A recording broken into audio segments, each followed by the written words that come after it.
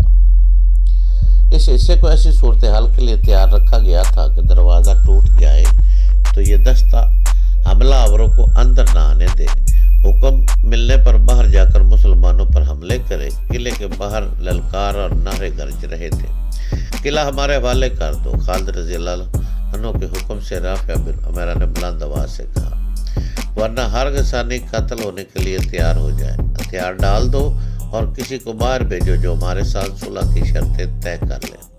اے مسلمانوں، اوپر سے ایک کماندار نے للکار کر کہا، یہ قلعہ تمہیں آسانی سے نہیں ملے گا۔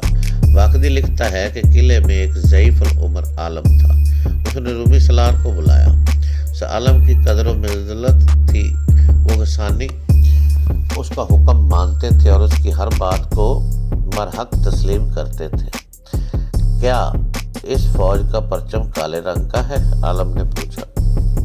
ہاں مقدس باپ، رومی سالار نے جواب دیا، ان کا جھنڈا نظر آ رہا ہے جو سفید اور کالے رنگ کا ہے۔ کیا یہ فوج صحرا میں سے اس راستے سے گزر کر آئی ہے جس راستے سے کبھی کوئی نہیں گزرا؟ عالم نے پوچھا۔